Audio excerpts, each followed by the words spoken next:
mari wis Tok. Assalamualaikum. Permisi. Waalaikumsalam, silahkan duduk. Baik, terima kasih. Perkenalkan, saya Fatika Aulia sebagai konselor Anda hari ini. Bisa diperkenalkan diri Anda terlebih dahulu. Baik, terima kasih atas kesempatannya. Sebelumnya perkenalkan, nama saya Viola Agista Putri Nisa. Sehari-hari bisa dibantu apa? Untuk sehari-hari saya biasanya saya cukup dipanggil nama aja sih Kak, nama depan saya seperti itu. Baik, untuk kesepakatannya Mbak bisa memanggil Viola, bisa memanggil saya Kak, Bu atau Mbak, bebas. Saya manggil Viola sebagai Mbak Viola. Iya, saya manggilnya Kak Tika saja ya. Kegiatan sehari-hari Mbak Viola seperti apa? Kegiatan saya hari-hari sih ya seperti biasa normalnya mahasiswa ya, mengerjakan tugas, berangkat, pulang kuliah, ya kurang lebih seperti itu sih Kak. Kalau boleh tahu Mbak Viola sebagai mahasiswa di mana? Kebetulan saya sebagai mahasiswa di Universitas Negeri Malang Kak. Jadi kebetulan saya juga ada di Fakultas Ilmu Pendidikan. Baik. Sebelumnya apakah Mbak Viola pernah mengikuti konseling? Sepertinya saya belum pernah mengikuti konseling. Jadi ini pertama kali buat saya mengikuti konseling. Oh, ini pertama kali ya. Sebelumnya biar saya jelaskan terlebih dahulu cara singkat konseling itu seperti apa. Nah, konseling itu proses memberikan bantuan dari konselor ke klien atau konseling. Nah, dalam konseling ini juga ada durasi waktu yang akan kita lakukan, yaitu kurang lebih 45 menit. Kalau ada yang ingin dilakukan, kita bisa lanjut di pertemuan selanjutnya. Konseling juga ada beberapa asas, yaitu yang pertama asas kerahasiaan. Di sini Mbak Viola tidak perlu khawatir tentang cerita yang diceritakan karena sudah pasti aman dan terpercaya. Terus juga ada asas keterbukaan. Mbak Viola diharapkan bisa terbuka, bisa sejujur-jujurnya agar konseling bisa berjalan dengan lancar. Sebelumnya apakah saya boleh kayak santai aja, maksudnya ceritanya kayak santai gitu. Kalau misal kayak duduknya formal gini saya agak kurang nyaman, jadi saya maunya senden boleh? Boleh kalau memang itu membuat nyaman, buat organisasi berjalan dengan lancar, boleh. Baik, terima kasih sebelumnya. Baik, ada yang ingin diceritakan hari ini? Ada sih Kak, saya itu kayak apa ya, bisa dibilang memiliki problem pada diri saya seperti itu Kak. Problem seperti apa? Boleh diceritakan secara detail? Problemnya itu ini saya cerita dulu ya Kak, boleh? Boleh, silakan. Jadi pada tahun 2021 itu kan zamannya COVID banget ya Kak. Nah itu kakek saya dari mama saya itu pada bulan Februari 2021 itu meninggal Kak, dikarenakan stroke. Lalu selang 40 hari di mana itu bulan Maret, ini kan bulan Februari kan kakek dari mama saya ya. Nah terus selama 40 hari bulan Maretnya itu kakek dari ayah saya itu juga menyusul kepergian dari kakek saya yang dari rumah saya, ya kan. Terus lalu nggak lama kak, nggak lama, eh, selang selang 1 tahun, ya sepertinya selang 1 tahun, pada tahun 2022 pada bulan Februari itu eh, disusul ayah saya menyusul 2 adik saya, di mana bulan Februari tahun 2022 itu ayah saya telah dipanggil oleh Allah Subhanahu wa Ta'ala, seperti itu kan. Nah, yang menjadi masalah saya itu begini Pak. Jadi saya itu kan kehilangan orang-orang tersayang saya Pak, kayak kehilangan 2 adik saya dan ayah saya dalam kurun waktu 1 tahun.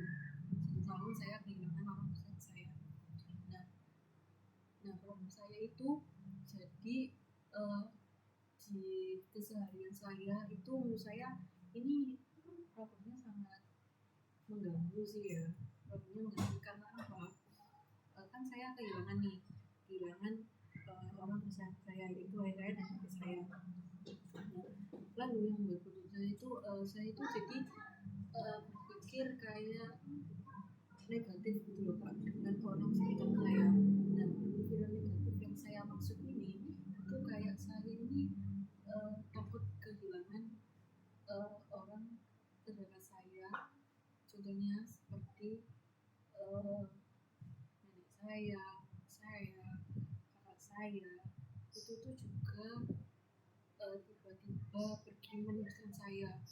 Ya, saya juga kayak saya paham gitu loh, pasti semua orang pasti juga kan takdir tidak ada yang tahu ya, kapan kita dipanggil oleh Tuhan. Tapi yang saya takutkan itu kayak ya itu kak, saya kayak takut banget gitu loh di kehilangan orang tersayang saya lagi.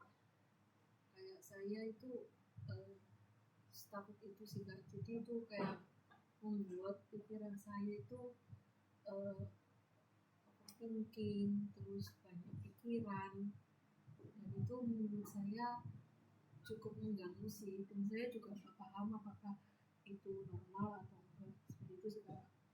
Baik, jadi problemnya Mbak Viola ini dari kehilangan kakek dari ibu disusul dengan kakek dari ayah, terus di tahun berikutnya disusul dengan ayah Mbak Viola, itu membuat Mbak Viola jadi takut atau was-was gitu ya dengan kehilangan orang yang Mbak Viola sayang gitu. Iya seperti itu. Terus saya kayak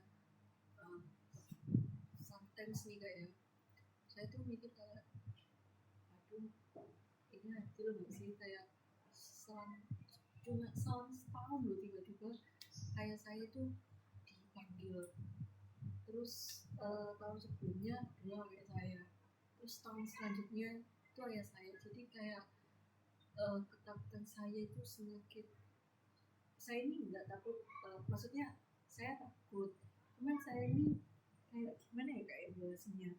Tidak apa-apa, secara pelan-pelan saja Mbak Viola. Iya baik, terima kasih kak.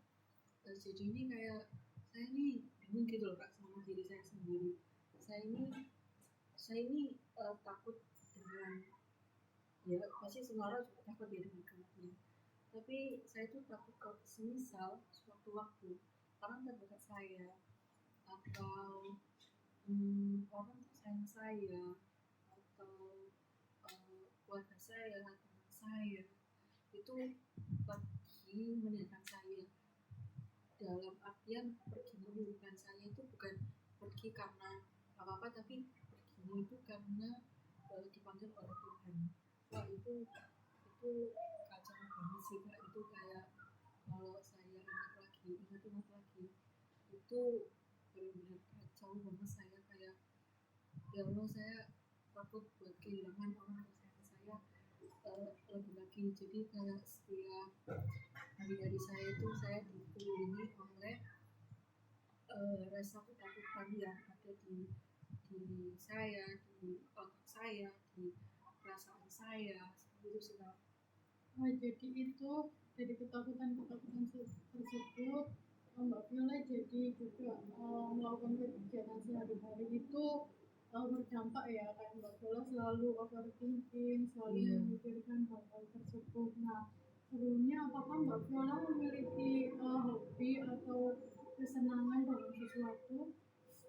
Untuk hobi sih saya nggak kurang tahu ya spesifiknya seperti apa, tapi yang saya suka kalau misalnya saya lagi kepikiran yang saya sebutin tadi, kayak misalnya pikiran terus overthinking, itu saya biasanya mendistraksinya itu dengan mendengarkan musik atau menonton film, dan bisa juga saya mendistraksinya itu bermain dengan kucing saya seperti itu. Nah, dengan Mbak Viola tadi mendengarkan musik, menonton film, terus bermain dengan kucing, apakah hal tersebut membantu Mbak Viola merasa lebih baik dengan ketakutan-ketakutan tersebut? Kalau misal nih di saat itu kan saya lagi overthinking, banyak pikiran, banyak tugas, wah pokoknya hidup saya misal di saat itu lagi kacau-kacaunya gitu ya, lagi stres banget lah intinya. Itu di saat itu kalau misal saya mendengarkan musik, bermain dengan kucing saya, itu cukup membantu. Tapi di kemudian hari itu kan pasti rasa overthinking itu kan muncul lagi ya, jadi kayak ya seperti itu sih Kak, kayak kadang kayak misal di saat itu saya lagi stres banget, saya mendengarkan musik, oke itu bereaksi lah, kayak distract lain dunia saya. Terus di kemudian hari saya stres lagi, saya banyak pikiran, saya overthinking, saya bermain kucing, oke itu hilang. Tapi pasti keadaan yang saya maksud ini kayak keadaan saya takut kehilangan orang tersayang saya itu pasti muncul lagi gitu loh, pasti kayak overthinking lagi gitu loh. Jadi kayak kejadian tersebut itu saya ulang-ulang terus, kayak musik, kucing, musik, bermain kucing. Jadi saya pengennya itu kayak bisa nggak sih saya stop mikirkan ini, kayak ini tuh normal nggak sih, jadi saya mikirnya seperti itu sih Kak. Baik, jadi hal tersebut itu seperti menjadi selingan saja ya? Iya, seperti itu. Ketika Mbak Viola melakukan hal tersebut tidak terpikirkan, ketika sudah tidak melakukannya tetap balik lagi ke pikiran tersebut. Nah, apakah Mbak Viola pernah bercerita atau mungkin menceritakan hal tersebut kepada teman terdekat Anda atau mungkin orang-orang yang Anda sayangi tadi? Sebentar ya Pak. Sepertinya sih yang saya ingat sih saya pernah mengeluhkan hal ini kepada teman saya. Respon teman saya baik, tapi saya menceritakan hal ini kan saya jadi mikir lagi gitu loh, saya jadi overthinking lagi gitu loh. Kalau saya ceritakan ini, kan yang punya masalah itu kan nggak cuma saya aja, pasti semua orang punya masalah, apalagi teman saya. Jadi kalau misal saya kalau bisa dibilang kayak menuangkan masalah saya ke cerita saya ini, saya takut tambah overthinking, seperti kayak aduh ini takutnya mengganggu teman saya deh, takutnya kayak teman saya terganggu deh, meskipun teman saya nggak secara langsung bilang ya, cuman kan itu kan cuma dalam pikiran saya gitu, kayak saya kan takut, kayak saya kan mikir hal aneh, hal negatif, hal intinya seperti itu. Iya seperti itu Kak. Baik, berarti Mbak Viola memang sudah mencoba untuk menceritakan hal tersebut, tetapi di sisi lain Mbak Viola juga takut masalah yang Mbak Viola itu membebani teman Mbak Viola, karena semua orang memiliki masalah seperti itu ya. Iya. Terus tadi Mbak Viola juga menyebutkan kucing. Nah, kucing itu bisa diceritakan lebih detail pengaruhnya ke apakah mungkin kucing itu juga berpengaruh terhadap tadi problem Mbak Viola takut kehilangan orang itu? Wah, kalau kucing ya, ini kucing ini di hidup saya, menurut saya sangat berpengaruh. Kenapa? Saya sedikit tropik ya Kak, saya mau cerita. Jadi di 2020 ke bawah itu tuh saya itu takut banget sama kucing. Takutnya tuh kayak wah saya takut banget pokoknya. Bahkan di rumah Pak De saya itu ada banyak banget kucing. Saking takutnya saya sama kucing itu, saya tuh nggak mau ke rumah Pak De saya karena ada kucing. Nah terus waktu 2020 waktu sepertinya waktu COVID itu kan kayak boring banget kan di rumah, terus bosen kayak stay at home banget kan. Itu kan saya kayak bosen banget. Terus ada hari dimana saya itu lagi scroll sosial media TikTok. Itu saya melihat kayak kucing kok lucu banget ya. Terus saya kayak mulai searching kayak kucing itu kepribadiannya gimana, kayak plus minusnya melihara kucing jantan dan betina itu gimana, ya kan. Terus akhirnya saya meminta nih kepada ayah saya kucing. Nah, oke. Terus akhirnya suatu hari teman ayah saya ini datang ke rumah membawa 2 kucing, yang satu Persia dan yang satu kucing biasa. Awalnya saya ini maunya kucing yang Persia, tapi nggak tahu kenapa mungkin kucing yang biasa ini menarik perhatian mama saya, karena menurut mama saya kayak kasihan gitu loh, kucingnya udah dibawa ke rumah masa nggak dibawa juga. Terus waktu itu kondisi kucing saya yang biasa ini itu tuh menurut saya kondisinya agak cacat gitu ya Kak, karena buntutnya ini bengkok gitu. Jadi semakin kasihan lah mama saya kalau kucing ini nggak diambil. Oke, akhirnya diambil lah 2 kucing ini, akhirnya masuklah ke kehidupan saya. Terus kucing saya dua-duanya ini sangat menghibur keluarga saya banget sih. Kayak banyak lah, misal lagi stres banget, terus kucing saya ini sangat menghibur saya, kayak wah pokoknya lucu deh Kak, pokoknya seperti itu. Terus kucing saya yang tadi saya cerita, yang kucing biasa itu kan cacat kan ya. Nah itu tuh kucing saya itu yang itu justru dekat dengan almarhum kakek saya dan ayah saya, seperti itu. Jadi kucing saya itu yang kucing biasa itu dekat dengan kakek saya dan almarhum ayah saya. Nah udah kan, udah menjalani hari, setiap saya misal kangen nih sama sosok ayah saya otomatis tuh kayak pasti bermain dan bercerita di kucing saya dua-duanya. Tapi saya waktu itu lebih condong ke kucing saya yang biasa ini. Waktu misal saya lagi ada di fase kangen, lagi pengen cerita lah ke kucing saya tentang ayah saya ini, saya pasti ceritanya di kucing itu, ya kan. Terus bulan Maret kemarin tahun 2025 itu tuh kucing saya itu menyusul, nggak ada. Jadi kucing saya itu nggak ada bulan Maret kemarin, yang kucing biasa ini. Nah terus saya ini kayak semakin kacau banget kan kekacauan saya ini kan karena kehilangan ayah saya, kehilangan kakek saya, terus ditambah kucing kesayangan mereka ini juga ikut menyusul gak ada. Wah itu saya tambah kacau lagi. Untungnya masih ada kucing saya yang satu ini, yang Persia ini, jadi setidaknya terobati lah, dan saya masih merasa nggak kesepian gitu loh, meskipun saya sampai saat ini masih kehilangan sosok kucing saya yang meninggal tersebut.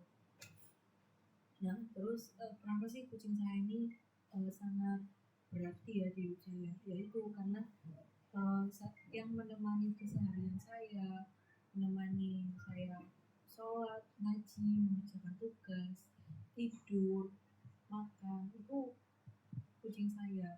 Jadi misalnya saya lagi merasa wah kesepian banget nih, terus sama sama dua kucing saya ini itu ditemani, kayak duduk di samping saya, kayak mandikan saya waktu saya makan, itu kayak saya merasa rame gitu loh di hidup saya, merasa rame nih di rumah ada sosok dua kucing ini. Jadi menurut saya kenapa kucing saya itu sangat berarti di hidup saya, sangat apa ya, sangat berarti lah di hidup saya, karena itu sih, karena kucing saya bisa menjadi teman saya, menjadi keluarga saya, menjadi teman cerita saya, seperti itu Pak. Baik, berarti kucing ini memang sangat berarti dalam hidup Mbak Viola ya. Ya betul. Dari memang kucing tersebut dekat dengan almarhum kakek dan ayah Mbak Viola. Kucing itu juga menemani keseharian Mbak Viola seperti itu. Jadi memang sangat berdampak terhadap problem yang Mbak Viola sedang tadi. Nah, kita balik lagi tadi kan Mbak Viola takut kehilangan orang-orang tersayang ya. Mungkin adakah upaya yang Mbak Viola lakukan ketika orang-orang tersebut jauh dari Mbak Viola, atau ketika Mbak Viola lagi kepikiran gitu, atau adakah upaya yang Mbak Viola lakukan? Upaya itu pasti ada ya. Upaya apa yang saya lakukan itu, misal nih contoh, mama saya ini lagi pergi, saya di rumah. Nah upaya yang saya lakukan itu saya chat mama saya udah sampai di tempatnya atau belum. Kalau sudah sampai kalau bisa sebisa mungkin itu chat saya, kalau itu nanti saya panik, karena kalau misal nih saya chat nggak dibalas, terus saya itu panik, dan kembali lagi saya kayak pikiran overthinking, wah ini di jalan gimana ya, aman nggak ya, udah sampai nggak ya, pokoknya saya pikiran lah kalau misal kekhawatiran saya ini gak dipikir oleh mereka. Jadi sebisa mungkin saya, yaitu upaya saya chat mereka kalau pergi tanpa saya gitu. Terus yang pasti juga saya mendoakan mereka juga sampai tujuan. Terus juga pokoknya saya ini kalau misal ya orang-orang ini kayak nenek saya, mama saya, kakak saya nggak pergi sama saya, itu saya mikir kayak negatif gitu pokoknya, kayak ini aman nggak ya, soalnya kalau misal saya di rumah mereka pergi itu saya kemudian mikir aduh aman nggak ya di jalan mereka kehujanan nggak ya, di jalan mereka nggak kenapa kan, seperti itu sih kurang lebih. Berarti memang sudah ada upaya yang Mbak Viola lakukan untuk mencoba keluar dari pikiran Mbak Viola tadi ya, dengan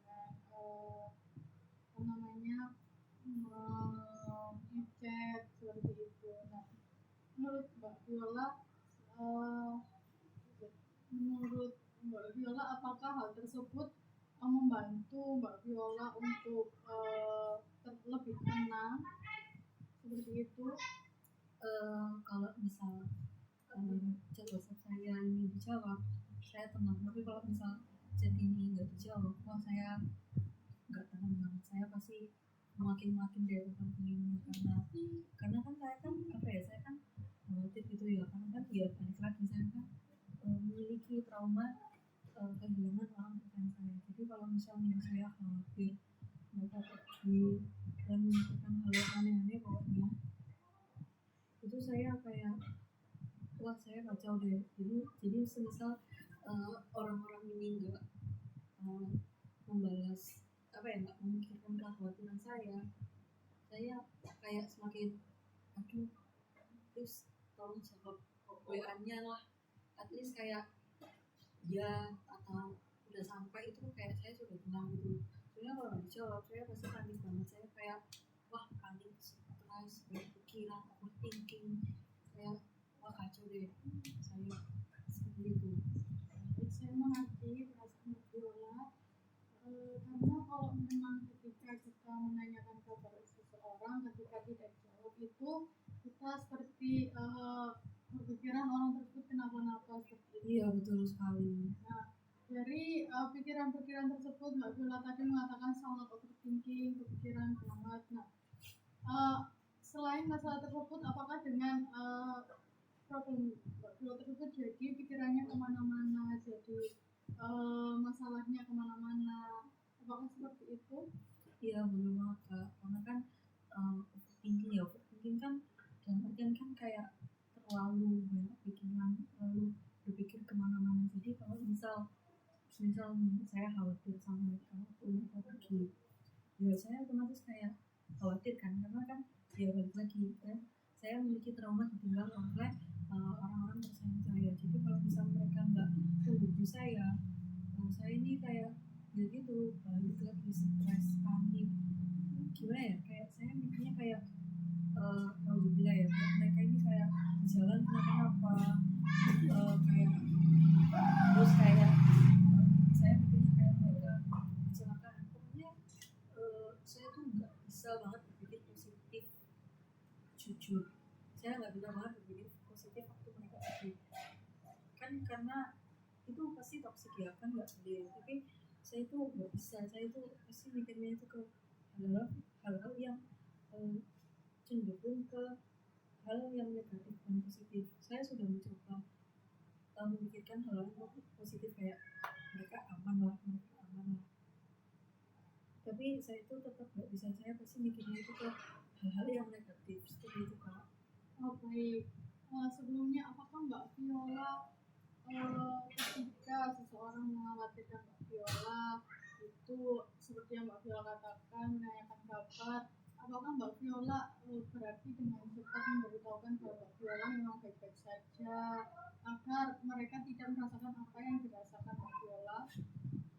Kalau saya sih gini Mbak, saya kan emang kan khawatir ya ke mereka, tapi saya itu enggak memperlihatkan kekhawatiran saya itu kepada mereka. Jadi kayak saya misal chat udah sampai belum, udah sampai di rumahnya belum, itu pasti mereka mikirnya kayak oh mereka Viola cuma tanya kok nggak sih khawatir gimana kan, mereka pasti nggak mikir begitu. Terus saya kan juga nggak bilang gitu loh kalau misal saya mikirnya ke hal-hal yang cenderung negatif ke mereka ya kayak mikirnya kayak oh cuma chat biasa kok, jadi mereka kayak ya udah aja gitu, maksudnya nggak mikir kayak saya itu sebenarnya sekhawatir itu Seperti itu ya. Baik. Sebelum cerita ini yang pernah Mbak Viola katakan ini, apakah berdampak kepada perkuliahan Mbak Viola sehari-hari tersebut, atau Mbak Viola ketika mengerjakan tugas tidak ada kepikiran bahwa terjadi sesuatu atau problem ke orang-orang terdekat Mbak Viola seperti itu? Menurut saya berdampak sih ya, karena saya ceritanya waktu saya kuliah, waktu saya kelas, terus kan saya kan di rumah ini kan cuma sama saya dan kakak saya aja, cuma 2 orang di rumah, terus kucing saya 3 deh. Terus misal di waktu saya kuliah terus kakak saya kuliah, kan otomatis di rumah ini kan cuma ada kucing saya yang sendiri itu. Nah saya tuh selalu mikirin, ini saya khawatirnya tuh nggak cuma ke orang-orang tersayang saya, nggak cuma ke nenek saya, mama saya, tapi saya mikirnya itu juga ke kucing saya waktu saya tinggal. Kan balik lagi lah, kan saya tadi kan bilang kalau misal saya nggak pergi sama orang itu, maksudnya saya lagi nggak bareng sama orang itu, saya pasti mikirnya ke hal yang negatif. Nah jadi balik lagi ke ceritanya. Nah saya kan kuliah, kakak saya kuliah.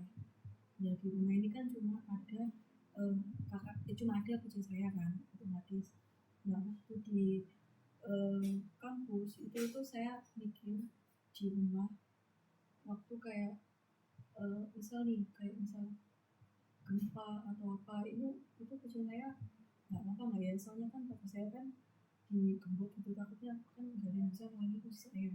Itu pasti menurut orang itu hal yang sepele, tapi menurut saya itu kan penting, apalagi kucing saya kan sangat berarti ya buat hidup saya. Jadi kayak saya overthinking banget gitu, apalagi saya pernah mikir kayak saya lagi kuliah, apa saya lagi kuliah, kucing saya kan kayak di rumah sendiri. Kayak saya kadang mikir, kucing saya ini aman gak ya di rumah, saya takut diambil ya sama orang lain. Jadi kayak ya itu kak, saya kayak berpikir berpikir apa ya, berpikir yang berlebihan ya, overthinking itu. Jadi nggak cuma ke nenek mama saya, kak saya juga berpikir overthinking ke kucing saya, karena itu kucing saya ini berarti buat hidup saya. Jadi kalau kalau orang anggap sepele ya oke, itu perspektifnya mereka, tapi mereka kan nggak tahu kalau kucing saya ini sangat berarti buat hidup saya. Kucing ini sangat banyak lah kenangannya bagi saya. Jadi ya seperti itu kak kurang lebih. Baik. Jadi Mbak Viola ini selain kehidupan sehari-hari juga di bulan ini lumayan mengganggu pikiran Mbak Viola ya, apa yang terjadi bukan hanya sekedar kepada orang-orang tersayang tetapi juga pada hewan kesayangan Mbak Viola. Iya. Nah, selain itu apakah Mbak Viola mencoba untuk melakukan penghiburan dengan melakukan misal kegiatan sosialisasi, berkumpul sama orang-orang seperti itu, apakah belum pernah mencoba? Sejujurnya saya belum pernah mencoba yang sampai sosialisasi yang gimana-gimana. Paling saya cuman main sama teman saya, kayak oke cuma main, tapi waktu pulang tuh saya kadang kayak kehabisan energi aja sih kak. Kayak minusnya sih kayak gitu, tapi kan positifnya saya kalau misalnya punya pikiran terus keluar keluar main sama teman saya, atau nggak cuma keluar main deh, saya ke rumah bude saya cerita ke ibu saya itu sebenarnya cukup membantu. Tapi waktu pulang nggak, waktu sampai rumah nih kadang saya kayak tambah kehabisan energi seperti itu. Tapi plusnya saya nggak stres lagi sih, cuman minusnya waktu saya pulang saya kehabisan energi seperti itu. Baik, jadi memang sudah mencoba untuk seperti berkumpul dengan teman, terus bertemu dengan nenek, seperti itu memang cukup memberikan dampak positif kepada Mbak Viola, tetapi minusnya Mbak Viola kehabisan energi seperti itu ya. Nah, selain itu untuk kegiatan perkuliahan di kampus, apakah Mbak Viola pernah mencoba? Karena kan Mbak Viola tadi mengatakan kegiatan sosialisasi itu sama teman itu membantu Mbak Viola buat nggak terlalu kepikiran dengan hal-hal seperti itu. Nah, mungkin apakah Mbak Viola kepikiran untuk mengikuti kegiatan-kegiatan di kampus untuk mengurangi kepikiran Mbak Viola tersebut? Kalau saya pikir-pikir nih ya kak, saya ini nggak ikut organisasi atau apapun itu ya di kampus. Saya nggak ikut organisasi kayak BMHMG terus UKM, saya nggak ikut seperti itu karena saya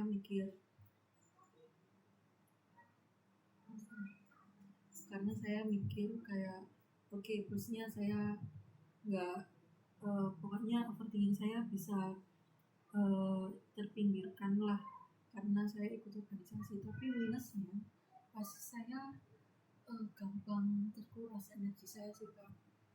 Saya main sama teman saya terus cerita ke nenek saya, itu aja udah cukup menguras energi. Apalagi saya ikut organisasi yang dimana organisasi itu pasti kan menguras energi banget ya, pasti kan banyak banget program kerjanya, kegiatannya, acaranya, terus ya pokoknya banyak banget kan kalau organisasi itu acaranya. Jadi saya mikir kayak Kayaknya kalau saya pikir saya mau ikut ke organisasi, tapi saya nggak ikut organisasi, tapi saya pernah mengikuti beberapa acara menjadi volunteer di acara mereka, jadi panitianya Kak, jadi seperti itu. Jadi saya nggak ikut organisasi, tapi saya pernah menjadi volunteer di beberapa acara itu. Nah, baik, ketika Mbak Viola tadi mencoba untuk menjadi volunteer, apakah membantu Mbak Viola untuk tidak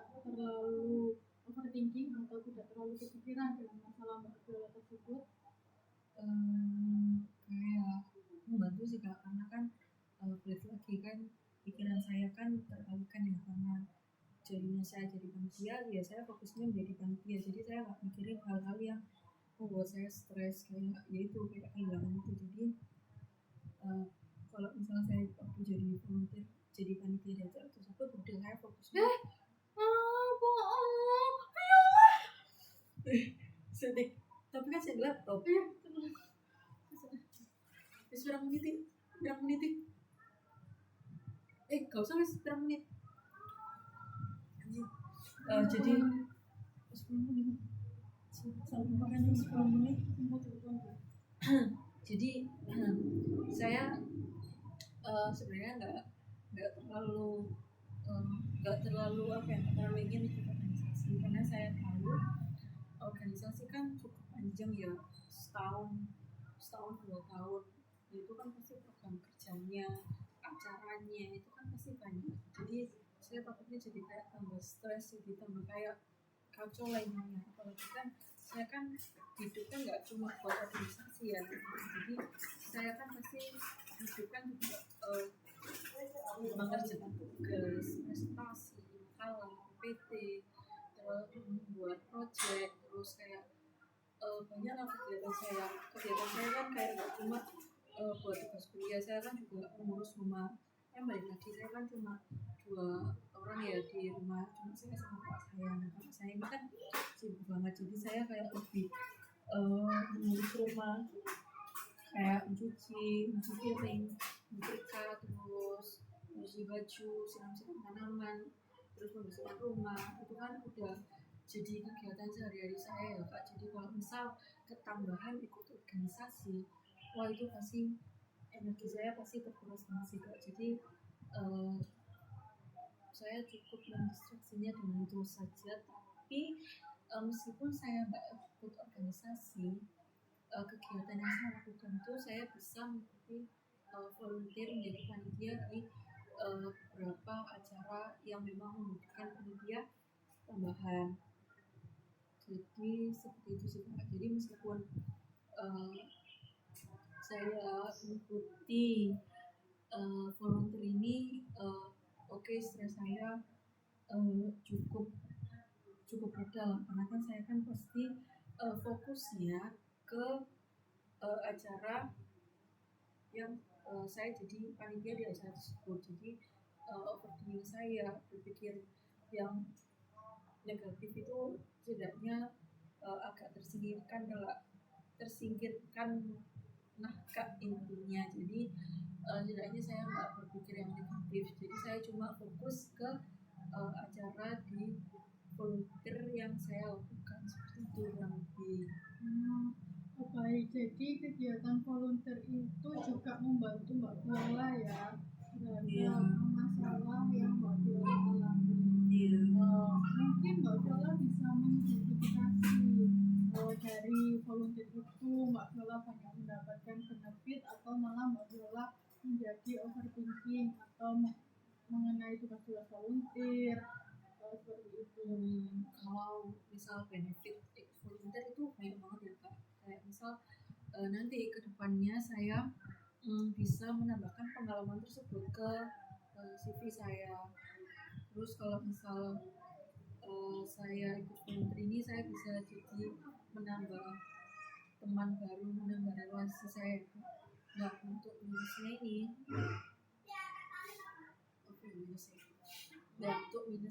saya jadi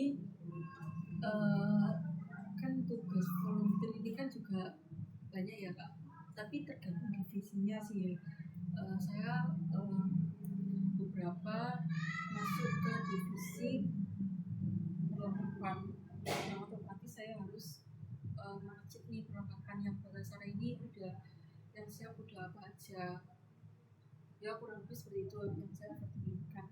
Tapi setidaknya saya ikut volunteer ini saya bisa meminggirkan pikiran saya yang memikirkan hal negatif yang saya pikirkan. Kayak contohnya ya kayak misal saya lagi kuliah pikiran pusing saya, terus saya di rumah, saya misalnya lagi di rumah terus orang-orang kesayangan saya lagi di luar, itu kan saya kan ya yang saya ceritakan tadi kan saya pasti langsung berpikiran negatif itu sih Kak. Setelah kita coba sedikit tadi identifikasi ya, banyak apa namanya banyak benefitnya dari volunteer. Mbak Viola juga bisa mungkin memikirkan benefit-benefit itu juga kepada masalah Mbak Viola tadi.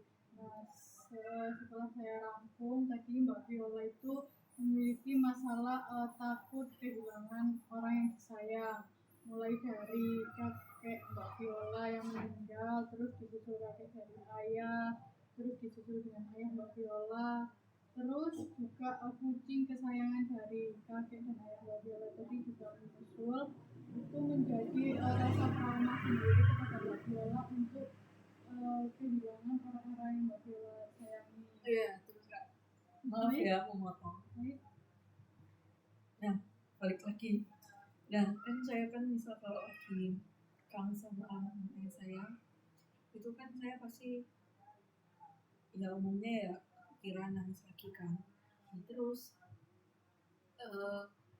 kadang tuh waktu tidur itu saya tiba-tiba memimpikan ayah saya nih Kak, kayak ya misalnya kangen ya, dan waktu malam saya kangen, terus waktu saya tidur itu tiba-tiba ayah saya itu muncul di mimpi saya itu sudah menjadi obat rasa kangen saya sih Kak. Jadi kayak saya tuh kayak ingin tahu itu tuh kayak emang wajar ya Kak kalau misal orang yang lagi kita kangenin itu tiba-tiba muncul di mimpi kita, itu apakah wajar? Baik, untuk hal tersebut, apakah wajar orang tersebut muncul di mimpi kita? Hal tersebut sangat wajar ya, karena itu alam bawah sadar kita, sehingga kita terlalu kepikiran terhadap orang tersebut sehingga muncul dalam mimpi. Hal tersebut wajar Mbak Viola. Terima kasih. Nah, saya melanjutkan tadi ya. Setelah Mbak Viola kehilangan tersebut berdampak pada kehidupan sehari-hari Mbak Viola, berdampak kepada hidup Mbak Viola, juga perkuliahan Mbak Viola sendiri, terus dampak kepada kehidupan perkuliahan Mbak Viola juga sudah berupaya buat dengan mendengarkan musik, cerita kepada kucing, ikut volunteer tadi. Tapi ketika kita sudah mengidentifikasi tadi, Mbak Viola bisa memikirkan apakah kegiatan volunteer itu sekarang Mbak Viola semester berapa? Kebetulan saya kebetulan saya sudah memasuki semester 3. Nah, semester 3. Mungkin dari semester 3 ini Mbak Viola bisa mengikuti juga kegiatan volunteer. Mbak Viola juga bisa memikirkan apakah dari kegiatan volunteer itu berdampak kepada Mbak Viola sendiri, berdampak Mbak Viola jadi nggak terlalu overthinking, Mbak Viola jadi nggak terlalu stres dengan masalah yang Mbak Viola alami. Dari sini apakah ada yang ingin Mbak Viola sampaikan lagi? Kurang lebih yang bisa saya sampaikan di konseling ini mungkin cukup segitu ya Kak. Mungkin kalau misalnya saya lagi ada tambahan yang ingin saya ceritakan, mungkin saya bisa ceritakan di konseling berikutnya. Mungkin seperti itu sih Kak. Baik, berarti konseling hari ini berjalan, mungkin konseling hari ini sudah cukup ya. Jika Mbak Viola ingin membicarakan lagi, kita bisa konseling di pertemuan selanjutnya. Terima kasih Mbak Viola sudah menyempatkan waktu untuk datang dan bercerita hari ini. Kalau ada salah kata saya, mohon maaf. Terima kasih. Assalamualaikum warahmatullahi wabarakatuh. Terima kasih ya Kak, cukup membantu.